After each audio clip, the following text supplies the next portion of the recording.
Hey everyone, welcome to another edition of PowerCore Productions and Podcastings, where in today's video, we are going to be continuing Neon Genesis Evangelion Redemption, Book 1, Part 3, What If Shinji Went Back in Time? As always, if you are a fan of today's video and everything else that we have to offer, then please don't forget to like, comment, subscribe, share, and hit that bell for post notifications so you can stay up to date on everything that is PowerCore Productions and Podcasting stats to come out now and in the future. As you know, it's Thursday, and you know what that means. Every Thursday, we keep a focus on an Evangelion-themed story. For those of you who have been following so far in parts 1 and 2, we are going through book 1 of a special series I have called Neon Genesis Evangelion Redemption. In book 1, we follow the story of what if Shinji Ikari had gone back in time? What would he have done differently? And with all the information that he has before now, can he change the fate of humanity, or are we always doomed for failure? With these stories, I look to do a breakdown of these characters, showing how in order to overcome the obstacle before them, they must confront the dark truth of themselves. For Shinji, in his regard, it's overcoming his timidness, a willingness to fight for what he believes in. For Shinji, in order for him to save the world, he must do so with his own power and with his own two hands, not relying on the grace of others to assist him. For Shinji, this is a story of him grabbing hold of his own future and destiny, and not being bent by the whims and the wills of those who loom over him. But can Shinji change his fate? Can he change the destiny of humanity? Or was he always doomed for failure? For all this and more, stay tuned as we now continue Neon Genesis Evangelion Redemption, Book 1, Part 3, What If Shinji Went Back in Time?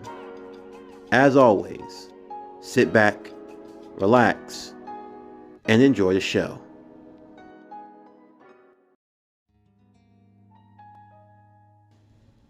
Shinji sat in the military chopper, looking out the window as the sea was stretched before him. Along with him were Misato, as expected, along with Kinsuke, Toji, and Rei. They were on their way meeting with the naval fleet of the UN, where Shinji had waited for this day for so long. But even still, there was a lot on his mind that he couldn't quite work out. As expected, Kinsuke and Toji would both be tested to see if they were compatible and suitable to be EVA pilots. Kinsuke had a sync ratio of 60%, and Toji had a sync ratio of 75%. These were average, but still, they were more than sufficient enough to qualify them to be EVA pilots in the first place. With Toji, Shinji wasn't all that surprised. After all, in the original timeline, Toji ended up becoming a pilot in the first place. That was bound to happen sooner or later. For Kinsuke, he wasn't really too surprised by that either.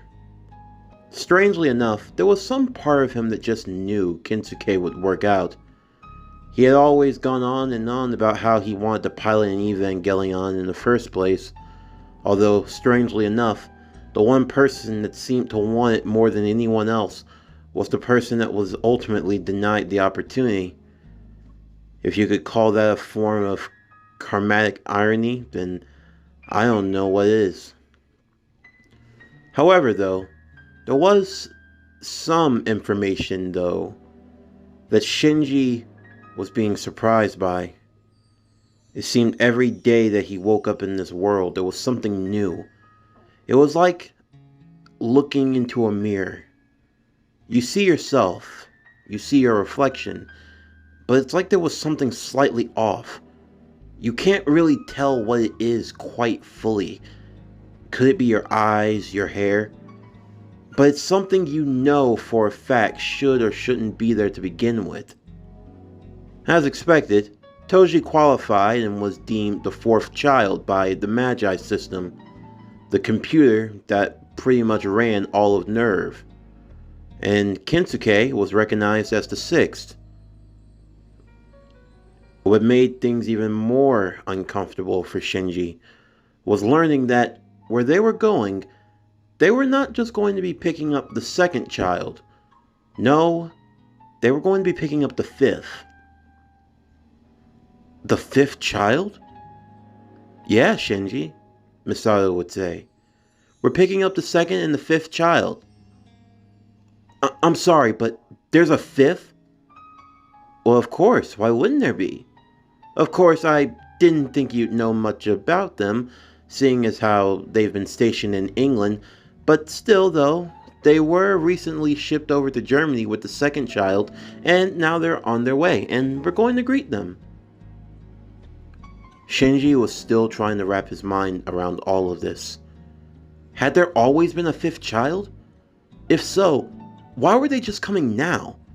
Where were they in his timeline? So much had changed that Shinji just was not fully aware of.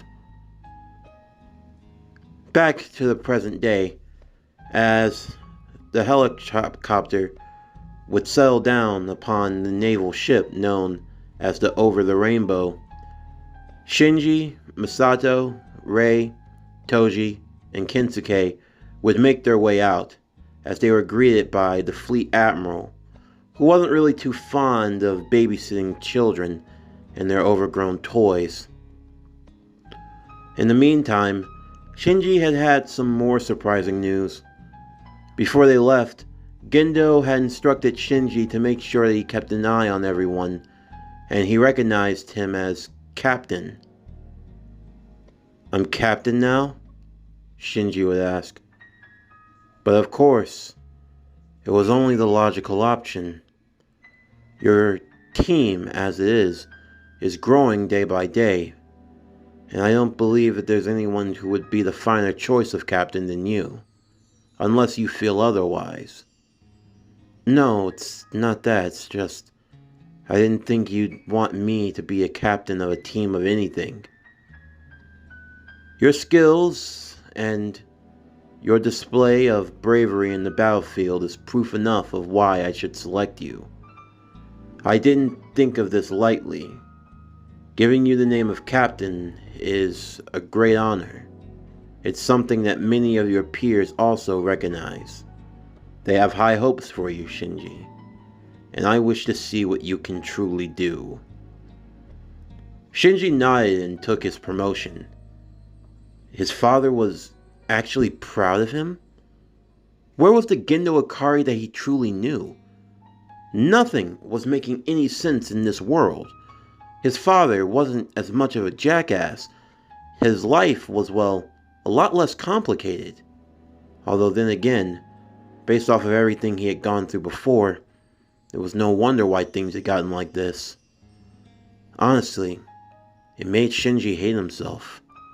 At nights, there were times when he couldn't really sleep all that well. What if he had been like this before? Why couldn't he have been like this before? What made him so much of a weak little wimp? All it took were a few brief changes and all of a sudden Shinji was the hottest thing all around Tokyo 3? Was that really all it took? Had his own ineptitude and his own reluctance to answer the call? Had that really been what led to the world's destruction? And even still, now that he was back in the past, things weren't going as planned at all. For one, the angels were coming at random intervals at different times than before. Of course, Shinji knew all too well that there was going to be an angel attack soon enough. But even still, there was going to be a surprise or two before it was all said and done. Shinji sported a black jacket over his standard clothing, as well as a pair of sunglasses that he had brought along with him. the badge of captain resting on his left side, as he followed behind Misato and with Kensuke, Toji, and Rei walking about. For Rei, she was normal enough, quiet and reserved, but still all fine. Kensuke was in awe of all the military tech that was around him, and Toji, well, he was trying to hit on Misato, but to no avail.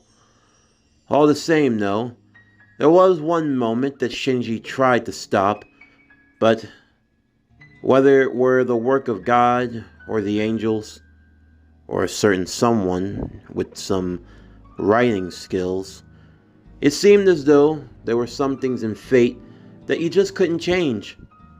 Like the fact that Toji's hat went flying due to a gust of wind, or the fact that there was a foot that ended up stepping on it. Shinji stopped as he saw her. It was her. He was thankful that he had wore his sunglasses because in that moment there was a tear welling up in his eye. He was overcome with emotion, but Shinji knew he couldn't show it. Not right now, at least. And all the same, he still wasn't sure of what to say. It was her. She wasn't like anything he at last remembered at all.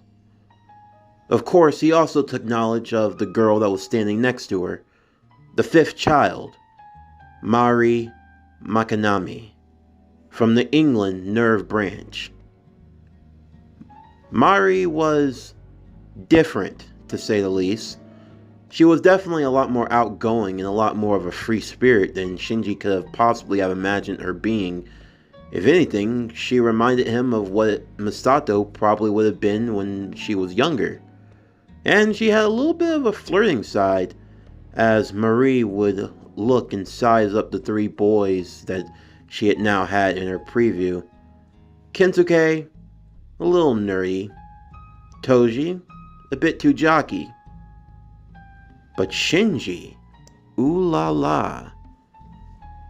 A nice regal jacket. He looked formal, not too serious, but he didn't seem to take things too lightly. And he also had the command and the respect of being a captain. She liked this. However, there was only one true meeting that really mattered here. Of course, Shinji had to stop Toji from taking things too far, as the moment that Asuka had stepped on his hat, the wind still bellowed and everyone still got a pretty good flash. She ended up giving slaps to Toji most of all, Toji remarking that that wasn't really called for, although for Asuka, she believed that if they were going to peep, then at the very least that was the payment. Quite a bargain, if she should say. Toji felt it was a little overpriced and he went to give her some change back, but before he could undo his belt buckle, Shinji would grab him by the shoulder and tell him not to. But yeah, I know. She probably shouldn't have worn that dress to a place like this. That's her decision. Just let go. Toji looked at Shinji and sighed. Asuka, not really taking too kindly to being addressed that way, as she walked over to the third child looking to size him up. So, you're the Wonder Boy that I've heard so much about. And I see you are as confident as ever, Miss Soryu. You can call me Asuka, third. It's Shinji. What was that? You called me third. I would prefer you call me Shinji. That is my name after all. No point in being that formal now, don't you think? Maybe you're right. But you and I both know that you've only been lucky so far. Now that the real pilot's here, no need to worry. I'll make sure to keep you safe. I see. Well, if you're half as good as you're able to talk, then I think our team is going to be in good hands. Asuka felt a little vein pop in her forehead. This boy, he wasn't like anything she was expecting. He wasn't a pushover. She appreciated that. She could never accept a captain who was just a wuss and would allow her to walk all over him. So in that regard, Shinji, he had earned her respect. But she still did not want to play second fiddle to anyone. And of course, things only got a bit more complicated when Kaji would make his appearance, Misato being in, well, awe, as anyone else would be, and Asuka fawning over him. For Shinji, some things never changed. We would still get the infamous elevator scene, only now it would be more comical, as it would be even more crowded. Marie, trying to get some action, would squeeze on Shinji's butt. Shinji would feel another hand crawling on his thigh, and it would be revealed to be Kaji, who thought he was getting his hands on Misato. Misato not taking too kindly to Kaji feeling up on her charges. Toji would also try to get a good grab of Marie, only to end up grabbing on Asuka, and Asuka not being too fond of this at all. Rei would also feel a hand coming her way, and Kinsuke would apologize as Shinji turned and gave him a deathly glare. Kinsuke wasn't entirely sure of why, but for Shinji, he didn't like the idea of someone trying to get frisky with his sister. Rei tried to move, and Misato would feel something creeping up her skirt. Rei would apologize, and Misato would assure her that everything was fine, although she kind of wanted it to be another hand, but she was never going to admit that out loud. Toji felt something creeping up the side of his leg, and Kinsuke would apologize, and Toji would say that that was a bad move. Of course, the girls weren't really too fond of the pervertedness, well, mainly being Asuka, as Rei really didn't have that much in terms of people skills. Marie, she felt a hand or two grab up on her, and well, she actually liked it a lot. No one was going to admit who had grabbed her, although she thought she had a pretty good idea. As for Shinji, well, there was one thing he did want to grab, but couldn't do that. Thankfully, the elevator soon ended and everyone climbed out as soon as possible, stopping in the cafe area as they all sat at a table, as Kaji tried to get to know them all a little bit more. As they were speaking in conversation, Shinji took the time to reveal to everyone of he and Rei's relationship, explaining that she was actually his sister. Of course, this came as a shock to everyone, even Misato, who had no idea. Although, when she kind of looked at Rei, she couldn't help but get this weird feeling like she was also looking at Shinji. Of course, why Gendo would hide something like this made no sense to her, since his wife had long since passed away. So if he had had another child, maybe out of wedlock or something like that, then it made sense. Although, from what she had known, Rei was the one that was raised by Gendo and not Shinji. This probably only added more fuel to the fire as to why the father and son duo didn't get along. The idea that a father would play favorites, and even more so flaunt the favorite, well, that was something that Misato didn't really care for all that much. But Shinji, he was cool with it. It didn't bother him. It didn't need to. Kaji also continued teasing in his own way. As he looked to Shinji, he asked if Misato was still wild in bed. Misato becoming very taken aback by that comment, though Shinji didn't shy away and said that he had dated her after all, so he should know how she was like. Beer cans and instant ramen cups filled with curry everywhere. Kaji remarking that she hadn't really changed a bit then, and Shinji just giving a simple nope. For Shinji, he kind of liked this banter. He wished he had done it more in his previous life. Even more so, Asuka found herself completely enamored with Shinji. She wasn't sure why. Jealousy? Resentment? Something else? No, she couldn't like him. Sure, he was different from the other boys, but honestly that wasn't saying much. They were all stooges in her mind, although Marie didn't feel the same, commenting that if Asuka wasn't going to take a turn, then She definitely wanted to see what the captain was packing under the hood. Asuka rebuking her friend for being as perverted as she was, but Marie remarked that they were Eva pilots. At any given day, they could die. Their lives could be taken from them in an instant, so better to live the life that they did now. No point trying to hide it or pretend to be something that they weren't. Asuka simply rebuked this statement as she stood off on the deck, Kaji walking to her and asking what she thought of Shinji.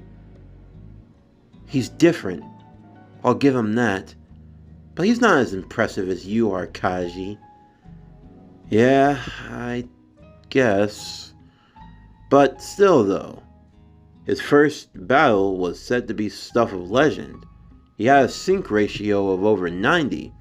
They even say he's pushed over 100. Twice. He what? Asuka stormed off immediately as she went to confront Shinji, taking him over to the storage area. Shinji already knew why they were coming here. Well, third child, what do you think? It's Shinji. Whatever. This is the true Evangelion, Unit 2. I see you have a thing for red. Obviously.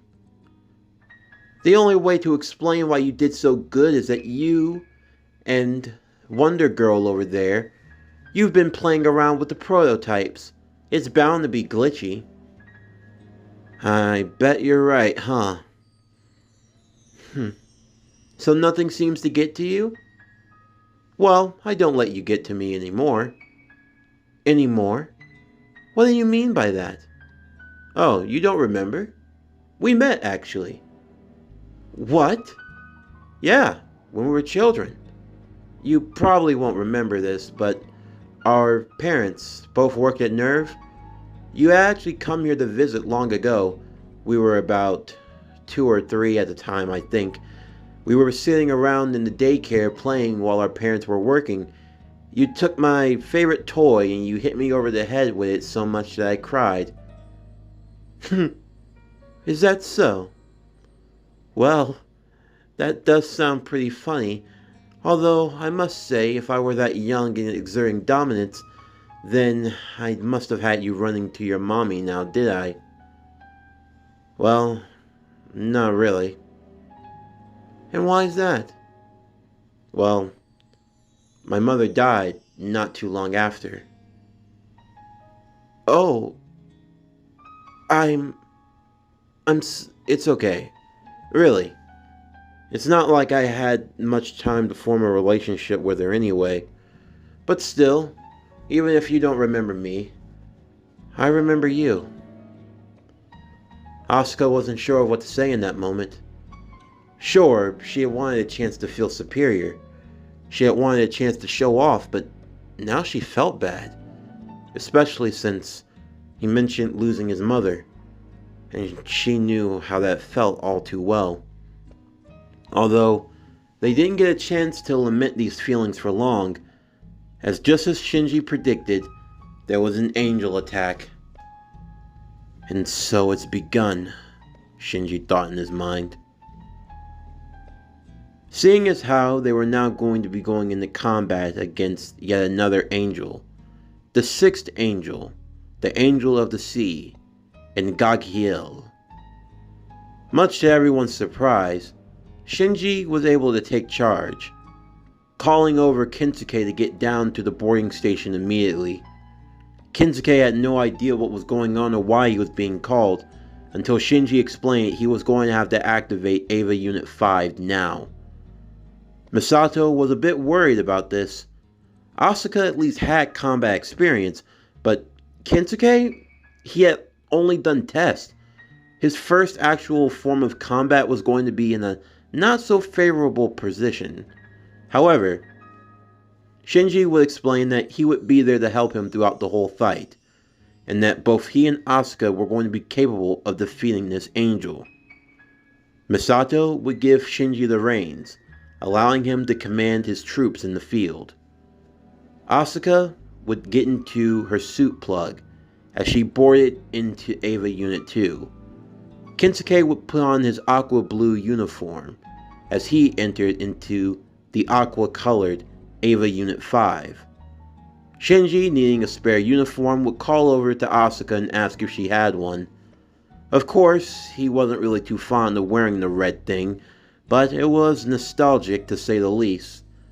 After putting on his entry plug suit, he entered into the cockpit along with Kensuke, the two of them syncing as Kensuke took control of the unit for the first time. Following outside into the sea, the two Avas would do battle against the Angel. For Shinji, he already knew how this played out, but even still, this wasn't about trying to win. Right now, Shinji was focused on one thing: building Kensuke's confidence. He could see that the boy was definitely nervous, and he was definitely struggling. If he had been able to use a gun or something like that, then maybe they'd have a chance, but these units only had their prototype knife blades at their disposal, and for Kensuke to get up close to the mouth of the Angel itself, to be up close and personal with death, he felt an overwhelming sense of fear. Even Asuka was having a hard time as well, as both Ava units were fitted with B-type equipment, and it wouldn't last long 2,000 feet under the sea. As Kaji watched as the children were fighting and coordinating, he was able to see Shinji's heroics in action, to see just why he had been chosen as captain in the first place. Shinji was able to put people into position. He was able to plan things out, and he stayed focused and calm. Kensuke felt as though he had lost his way a couple of times. He wasn't sure if he could handle this. He had had all this talk, all this bravado. He wanted to fight out in the field, and now he had his chance. And now he was starting to have second thoughts. That was, though, until Shinji would snap him out of it. What the... Kensuke, you need to stay focused at the battle at hand. If you don't, a lot of lives are going to be lost. I'm sorry, it's just, there's no time for that. Look, I can help you. I have faith in you. You can do this, but you have to believe in yourself. There's no time for doubt, and there's no time for second guessing. Now I'm going to lead you to victory, and I promise you, you are not going to die. But you're going to have to do as I say. Do you understand? Kensuke looked towards Shinji. Seeing the seriousness in his eyes, the two boys would stay focused. Asuka, in the meanwhile, wasn't really too fond of taking orders from Shinji, although Misato would eventually come up with the same plan as before, launching two of the last battleships into the mouth of the Angel. Now with two Ava units working together to hold its mouth open, it would allow for the two ships to get inside a lot quicker, as they eventually swam away to safety as the payloads were unleashed inside of the belly of the beast, causing it to blow out its own core and for it to be destroyed. But even in the midst of combat, Shinji felt the telepathic link between himself and between the Angel. The Angel was very aware of who Shinji was, of what he was. And now Shinji's worst thoughts were being realized. These Angels now were pretty freaking smart, and it was only going to be but a matter of time before they played their true hand. As they all eventually arrived back to Tokyo 3, Ritsuko would be very pleased with their performance. Kensuke, even for his first time, fought well, his sync ratio reaching that of his max in 80, something he hadn't done in his recent tests. As for Asuka, she performed well as usual.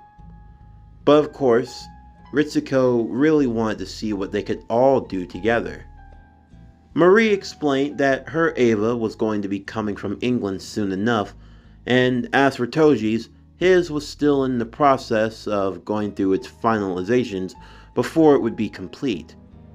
There were still two Ava units down before the team could be whole, and they were definitely chomping at the bit for some action, especially Toji, as he would still have to go through simulation training, and there wasn't much that he could do except be on standby to pilot in case someone else could not. But Mari was there to keep him company, the two of them actually bonding pretty well. Not into anything as in romantic wise. No, this was more platonic than anything else. I'd say they probably viewed themselves as brother or sister, or as good cousins, good friends at most. The one thing they enjoyed above anything else was making fun of their other friends, especially being Asuka whenever they got the chance. For Shinji, he got a chance to see a different side of Asuka, one that he had never seen before. Her rather shy and bashful nature. It was definitely being brought out because of Marie, but there was also something else playing effect. Was it because of him and how he was? Because of how he had changed? Maybe she no longer saw him as the little weak wimp that she had once known. And of course, he went out of his way not to be. Whenever she tried to call him third child, he nipped that in the bud really quick. He wasn't going to go tit for tat when it came to respect. And disrespect was something he was never going to tolerate ever again. But it wasn't just Asuka that had changed. Rei had changed also, and even Kensuke. They were a little different in how they acted. Kensuke, while he still appreciated weaponry, he didn't go on and on about it. And Rei, she opened up more, at least in the degree of wanting to try to talk and understand others. And she and Asuka got along for the most part. Asuka even referred to her as Rei and not Wonder Girl, although the Wonder Girl comment still got around from time to time. But for Shinji, there was still a lot that he had to figure out. Even with the team now being put together, there were still things he didn't understand. Why there was another pilot in this timeline? Just how much did the Angels know? And with all of this information, what could it mean for his future going forward?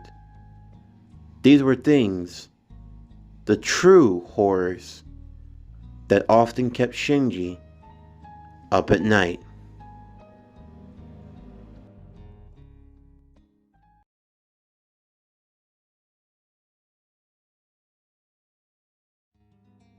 Once Misato and all of the Eva pilots had returned to Tokyo 3, their new life would begin, so to speak. Arrangements had been made and a special apartment complex was set aside just for them, a place called The Nest. Here, the 6 pilots would live, eat, train, and relax and enjoy each other's company, and basically grow together as a team. All of them being watched by their handler, aka Mama Bird, Misato Katsuragi, commander of Nerve, along with the household pet, their penguin, Pin. You had Shinji Ikari, captain of the Evangelion team, third child and pilot of Eva Unit 1. Rei Ayanami, first child, pilot of Eva Unit 0. Toji Suzuhara, fourth child, future pilot of Eva Unit 4. Kensuke Ayada, sixth child, pilot of Eva Unit 6. Asuka Langley Soryu, second child, pilot of Eva Unit 2. And finally, Mari Makanami, fifth child and future pilot of Eva Unit 5. For the new life of the 6 pilots, things were taking into shape. For Toji and Mari, they enjoyed joking Asuka and Shinji at their expense, the two of them working great as a commentary duo whenever the two bulls of the house decided to go at it. For Rei, she opened up in her own way, being able to have input in conversation, although figure of speech wasn't her strong suit. There was also Kensuke. He was kind of the same as he had always been, although Shinji noticed that he and Rei were getting mighty close these days, maybe a little too close. But at the center of it all was none other than Asuka Langley Soryu, the Red German Devil herself. Asuka never lost an opportunity to try to one-up Shinji, and Shinji responded in kind. For Asuka, the best she got was a stalemate, and at worst, she always took a defeat. Just who did this third child think he was? He acted like nothing fazed him, like he didn't have a care in the world. But for Shinji, he had a lot of cares. He had a lot of things that were weighing his mind at all times. He just didn't let the small things get to him like he used to. Sure, the old Shinji would have curled in a ball, gone off in some random corner and died. But this Shinji, he couldn't do that. He couldn't afford to. But all the same, there was one issue though. There were these growing headaches and these ever-reoccurring nightmares. It seemed as though the more positivity that Shinji experienced in his life, the more of the negative that he felt. He saw images of his old life, the way things used to be, the way people used to be. Things seemed to be going well, almost too well. Even with the setbacks, for Shinji, things had been a lot better. The successful protection rate of the city was up a lot more than he originally thought. More lives were saved and a lot more effectively. Shinji showed that he was a capable leader, often willing to show and prove by example. And the others, well, they took to him, each one in their own way. But of course, there were some things that didn't change so easily. Like for example, the arrival of the seventh angel, one that Shinji was very familiar with. The first angel he and Asuka fought together. Of course, Shinji was already aware of how this fight was going to play out, and he knew he had to make sure that he kept things prepared at all times. Shinji and Asuka in Eva Units 2 and 3 would engage the Angel, while Rei in Eva Unit 0 and Kensuke in Eva Unit 6 would stand by as backup, having their shotguns ready to fire when need be. Asuka, wanting to show her superiority and not wanting to be one-upped by everyone's favorite, would attempt to go in for a solo strike. Shinji shook his head. Before he even had a chance to give out the game plan, Asuka had already stumbled off on her own, a lot more quicker than he originally thought she'd be. Asuka went in for a single strike, and the seventh angel, Isofo, would be sliced in half. Of course, Asuka gloated about her victory, but Shinji simply moved forward because he knew what was coming. The two halves then splintered off and became their own entities.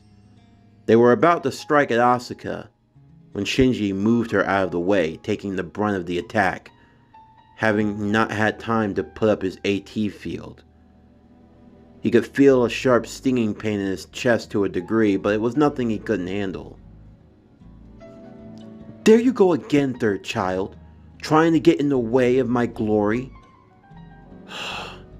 "Will you shut it, Asuka? You shouldn't go charging in on your own. That's dangerous.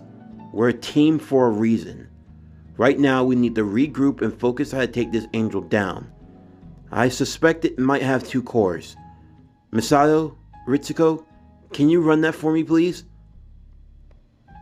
The heads back at Nerve would get to work, and just as Shinji hypothesized, they indeed had 2 cores that had to be taken out together.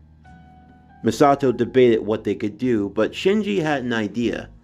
If they attacked in a certain way, they might be able to take it down. He asked for some backup with a few payloads that they had around the city that they could use the missiles to try to bombard and take this thing down. They would make an opening, and Kinsuke and Rei, serving as the team snipers, would take them out from a distance. However, Asuka started to make a fuss. Why was Shinji making all these plans?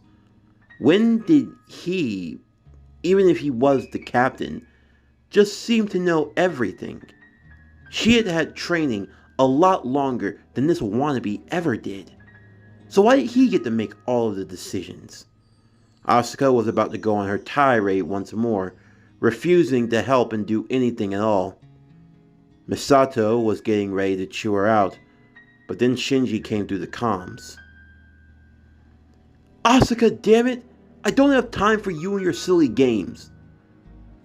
You're not gonna... No, you listen, and you listen right now. I don't give a damn if you hate me. You hate me being captain. You hate taking orders. Asuka, you hate everything. That's not my problem. That is yours. But while I am the captain, I will be damned if I lose a comrade over their stupid pride. Now, you are going to follow my lead and you are going to do as I say. Do you understand me, Langley Soryu?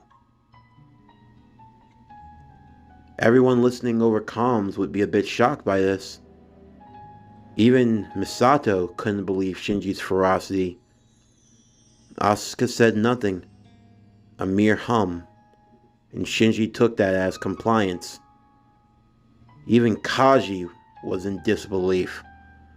He had never seen anyone stand up to Asuka that way. Mari, she had her mouth wide open, and Toji simply looked at her. Is it really that shocking for someone to go at the Red Devil like that? Mari simply looked back at Toji and shook her head. You don't know the half of it. As long as I've known that girl, no one talks to her that way. And even more so, she never just takes it like that. Wait, are you telling me that Shinji actually managed to shut her up? Uh-huh. And if he did, it must be serious.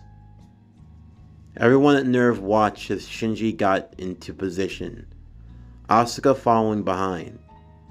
Thankfully, Shinji knew the moves. He was able to go through the motions.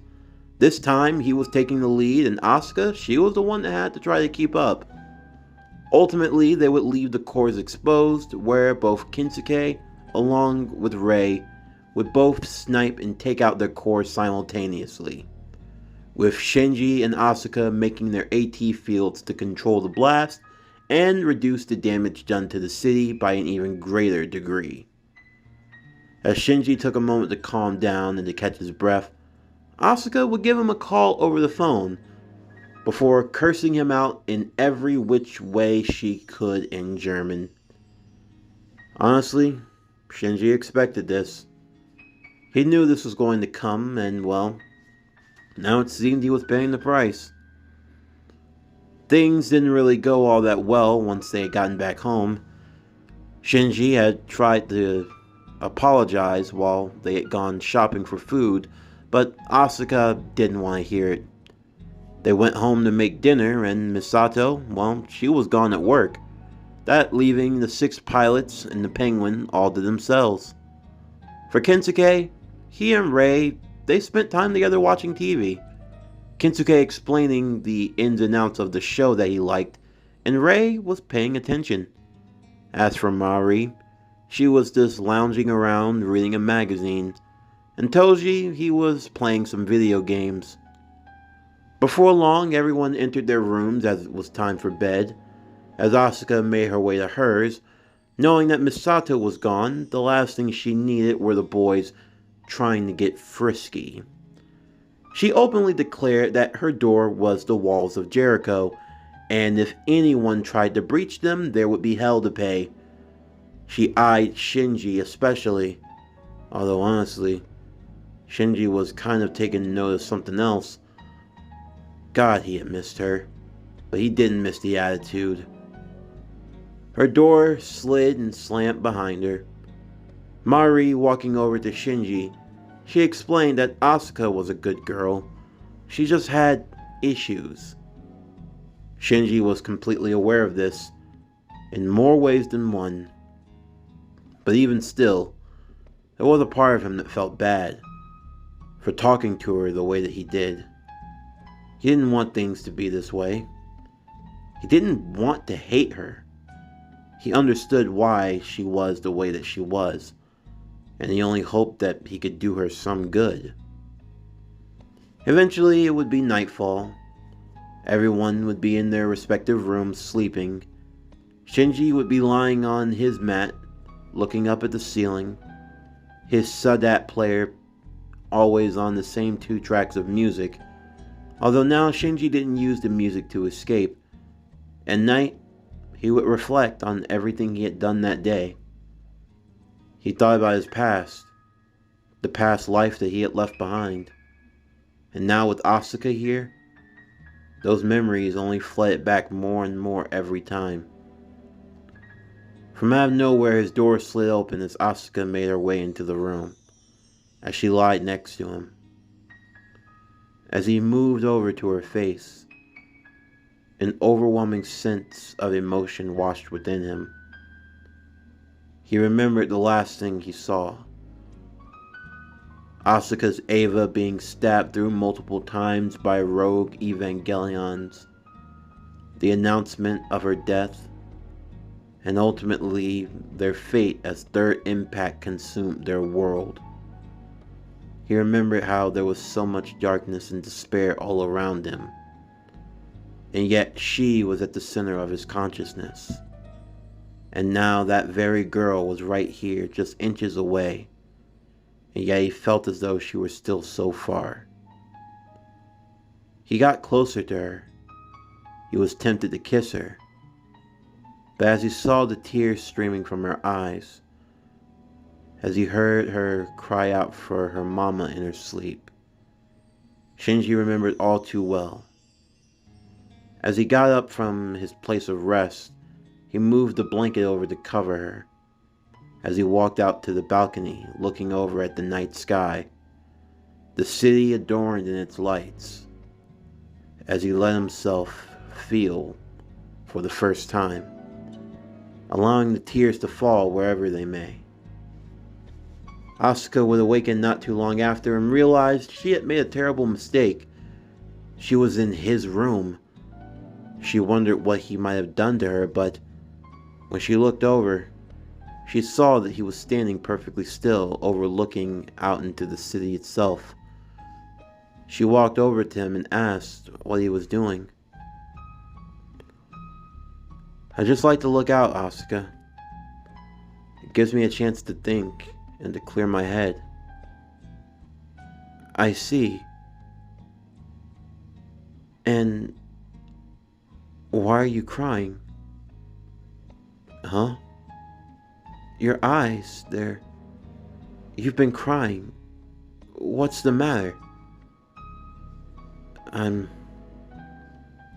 It's just, I was thinking about my loss." "Your loss? From what I've heard, you haven't lost a life since you've been a pilot."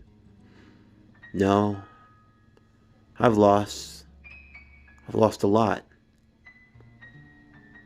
"I see. Did you lose anyone close to you?" "A few people." "Who were they?" "Friends, some family that I had made." "Was there a..." Asuka tried not to look so embarrassed as she asked, "Was there a girl?" Shinji simply smiled. "Yeah, there was." "Really? What was she like?" "Well, if I had to describe her, she was high-strung, determined, prideful, sometimes a little egotistical. She believed that she could do no wrong and that she was number one in everything. She never liked to lose and she hated failure. A lot of times, she made me want to pull my hair out. She made me reconsider life many a days, and there were times that I wanted to yell how much I hated it. She doesn't sound all that good, Shinji. Maybe. Sometimes I like to think it was life that made her the way that it was. But even still, I could never give up on her. She means too much to me. She meant a lot to me. You know, even if she's not here, I'm sure she knows that you cared for her. I hope, but honestly I can't remember. We didn't end things on the best of terms. Well, maybe you'll get another chance. Maybe I will. But for now, the only thing I can focus on is what I can do. And that is, I remember why I fight. And why is that? I fight because I don't want to lose anyone else anymore. I don't care what it takes. I'll defeat the angels and I'll keep this world safe from anything and anyone. Even if it means I have to break myself over and over again. There's no price that I won't pay. But don't you think that's a little selfish? I mean, the idea that you can just shoulder all of that on your own? Maybe, but I don't mind. In the end, it's just the way I am. Well, you have me on your team, so it's not like you're ever gonna lose. I mean, who can lose when you have the great Asuka Langley Soryu by your side? I think as long as I have that, then I don't have anything to worry about now, do I? Of course you don't. And I'm sorry, it's okay. Mari told me everything. She did? Yeah, you sleepwalk. It's because of your nightmares? It's alright. You're dealing with your own thing and I respect it. But haven't you felt the same? I mean, don't you ever have nightmares? I do. More than you know. A lot of things appear in my sleep. A lot of things that I can't forget, even if I wanted to. But even still, I try not to let them consume me. I feel the pain and I remember the hurt, but I always know that I have to keep going, because there's no way I can go back. The two of them sat in silence for some time, the silence eventually being broken as they both made their way back to the sleeping mat. There was no cuddling, there was no holding each other close, no, they hadn't gotten there. There was this mutual understanding, that one knew how the other felt to a certain degree. And for Shinji, that was enough. Whether or not things worked out between he and Asuka, that wasn't his main focus. His main focus was protecting this world, to guard the second chance that he had been given. But as Shinji would soon learn, oftentimes, when you try to escape fate, you may meet your very destiny on the very road that you took to avoid it. And for Shinji, he would learn this truth greatly, as when he awoken, he was greeted by a familiar guest. Although she looked like Rei Ayanami, I trust you, this is not Rei. as Shinji looked up to see her. She simply bowed to him with the same monotone expression. Shinji Ikari. Lilith? That is correct. You're here. I am the one that sent you back here in the first place. Then that means it's real. Everything? It is very real. But I am here to discuss an urgent matter with you. She pointed towards his heart. Why? What's the problem? Shinji Ikari, you are dying.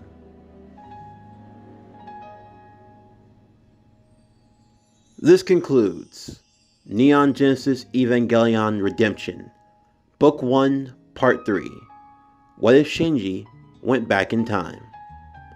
As always, if you're a fan of today's video and everything else that we have to offer, then please don't forget to like, comment, subscribe, share, and hit that bell for post notifications so you can stay up to date on everything that is PowerCore Productions and Podcastings that has to come out now and in the future. Stay tuned for tomorrow's video as we continue Dragon Ball World's Strongest. What if Wonder Woman was in Dragon Ball? Part 3. But anyway, that's going to do it for the end of today's video. I'm Javon Harrington with PowerCore Productions and Podcastings. Signing off, and I'll see you next time.